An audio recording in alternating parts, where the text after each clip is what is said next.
What's up, everyone? It's Friday, December 26th. Let's talk PlayStation. I hope everyone had a pretty good Christmas or whatever other holiday you do celebrate. To be politically correct, in this house, I celebrate Christmas. So Merry Christmas to all, and again, whatever holiday, hope it was awesome.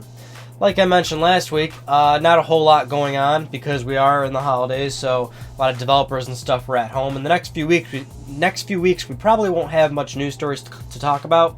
We do have some this week, but we might not have some next week or the week before, going into New Year's and everything. So we might do separate topics like, 2014 games, 2015 games, PlayStation predictions, which I did last year, which I'll do again this year. So we'll get into all that stuff in the next few weeks. Anyway, for this week, let's talk about some of the news that was going on. This one I wanted to mention because a lot of people always ask me about this Planetside 2 PlayStation 4.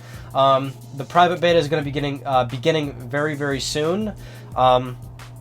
Which will pretty much tell you that the final game is close to actually being released. So it looks like maybe Q1 of 2015 the game will finally drop, and the private beta should be starting any moment now. I believe they were sending it in for testing this coming Monday. It should be going up for testing, or it was already submitted. It was submitted for testing. I don't know if it's how far along it is in the process with Sony, but it should be live soon. And there were signups and everything earlier this month, so the game is definitely coming along. So we should finally see Planetside 2 on PS4 at some point soon. And that game was supposed to be launched for PlayStation 4, so it's been a very long time. It's got to be just around the corner. So Telltale Games, we all know, makes all sorts of cool games like the Walking Dead game. They did the Game of Thrones game, and the Tales from the Borderlands. They did very story-driven games based on other properties. Well, it looks like they're doing that again. They're doing that with Minecraft now. Minecraft Story Mode. So they'll be kind of exploring a story mode of Minecraft in collaboration with Mojang. The interesting thing here is that, hey, it's coming to PlayStation consoles. So, of course, Minecraft is now a Microsoft property. Microsoft owns Minecraft at this point, basically. So it's not like I won't be mentioning this every time, but it's one of those things where, yes, it is coming to PlayStation because, like we mentioned when the actual purchase happened, Minecraft is a big game. Microsoft knows that. Microsoft knows that the game is available on pretty much every damn platform available. It would probably hurt them more to make it exclusive, especially since it makes so much damn money everywhere else. Microsoft needs to also recoup all that money from the actual purchase of the name, which they will probably do soon. I believe most investors, and if you were doing the calculations and everything, they were going to make that money back within like a year or something. And this is one of those ways. Whatever sort of Minecraft thing releases, they're going to be making money off of it. This is one of them. Still coming to PlayStation. It's good to see the support is still there, and it's good to see that Microsoft understands that Minecraft is the kind of game where it's everyone's. It doesn't belong to anybody. It's cool that they get that. Okay, one of the biggest news stories this week is that Sony is officially bringing PlayStation Now support to Samsung smart TVs.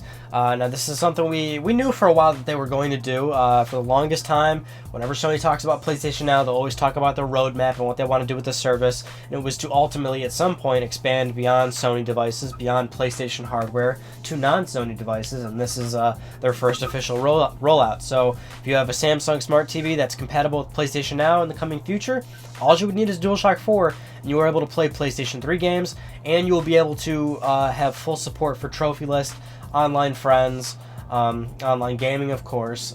It's that all that support is basically going to be there. And this is one of the first times in a very long time, I believe, where you'll be able to actually play a PlayStation game outside of a Sony platform. And this is, again, Sony's expansion, so this is the first small rollout. We don't know if there's going to be other televisions.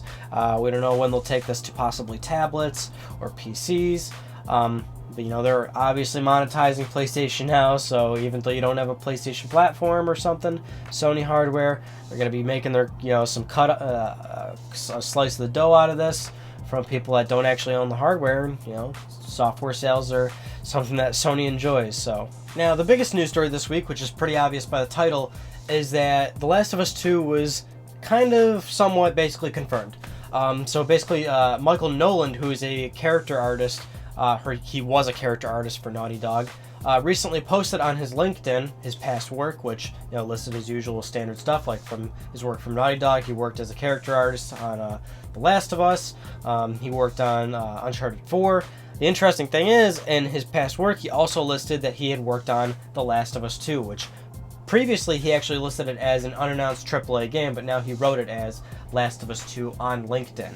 So that essentially confirms to us that at some point or another, or currently right now, The Last of Us 2 is being worked on at Naughty Dog. Now, there's a few things to take away from this.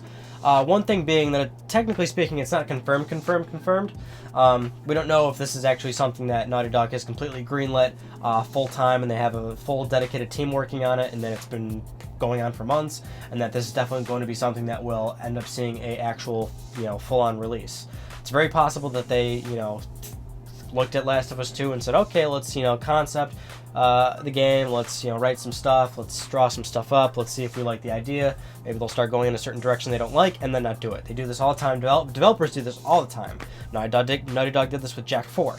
So it's very possible that this actually isn't happening. That, they looked at it and said, we're not going to do it. But it's extremely obvious that they did actually do this to begin with. You didn't have to see this LinkedIn profile to know that Naughty Dog talked about, discussed, or looked at The Last of Us 2 in some way, shape, or form. The Last of Us 1 was successful. It's a no-brainer. Of course they looked at the possibility of doing it. Now it's just a matter of, are they actually doing it? Did they actually go forward with it? Are they actually going to end up releasing The Last of Us 2 and really commit to the project? That's the real question. I don't know. I would assume yes. And I'm, more inclined to say yes because, well, Last of Us was a success. But also the fact that, Michael on LinkedIn, it's one of those things where he listed it as unannounced AAA, then he changed it to Last of Us 2, which kind of tells us that he had like a safe bet that, okay, since the project is definitely going to come out at some point, I want my name to be on Last of Us 2. Whereas when he wrote unannounced AAA title, he was, it's one of those things where, well, we got to keep it a secret because we don't even know if it's going to come out yet or whatever, or blah, blah, blah. And knowingly, he should have not ever written Last of Us 2 on there. It's kind of weird that slip-ups like this actually happen to begin with. But I'm just, going off that little small detail that we have, I would say that, yeah, Last of Us 2 will come out at some point. But even before all this LinkedIn stuff, I would have told you Last of Us 2 probably would come out at some point. Because again, Last of Us 1, highly successful. Of course, Naughty Dog would look at it and see what they want to do. Especially, they got two teams. They've been very vocal about this, that they like doing story-driven stuff. Last of Us was very story-driven, did very well for them. I'm sure they want to keep exploring that universe. So for me, at least, I thought it was pretty much a no-brainer. And for a lot of people, it's understandable. Like, okay, well, yeah, there probably will be a Last of Us 2. So it's just a matter of like what it will be now and when we'll possibly see it. I have no clue. I would assume you would see an announcement of it maybe late 15, early 16. Games take a very long time to make. So I would assume an announcement then, if this is like a full-on thing that they're really going to do. In terms of what it would actually be, I don't know. Like if they'll continue Joel and Ellie's story, if they will, go take a different route and do a different story with different characters, I don't know. Personally, I would like to see them do different characters. I know a lot of people actually would like to see an expansion on Joel and Ellie. I was personally satisfied with like that story. I'm good with that. I don't need more. If I get more of them, I don't have a problem with that. Because I think Naughty Dog can still, I have confidence in them, right? I think they can do well with that. I'm just okay with, I would be perfectly fine with them doing new characters and seeing where they're going in that universe. That's all my personal opinion, though. Some people don't want a new Last of Us, period. Last of Us 1 was it. That was their story. That was their game, and they don't want any more of it. And I can understand that viewpoint as well. It's definitely something they can keep exploring, though, and I honestly wouldn't have a problem with that. Alright, well, that concludes this week's episode of Let's Talk PlayStation. I'm definitely feeling better, by the way. Last week, when I was feeling like crap, I got worse after that episode, so thank God I got that episode out, because then I was bedridden and stuff, and it was pretty bad. Yeah, so next week we'll probably do, I would assume there's not going to be many news stories going around, so we'll do something. 2014 games, 2015 games, or we'll go over the predictions video, because it's been almost one whole year that I did that 2014 predictions video, so we'll go over how many things I got right. We'll do some new predictions. You all can do some predictions. It'll just be a good time. Anyway, that's about it for me. I'm Ryan Benecki. Thank you so much for talking with me, and I'll see you guys all next Friday.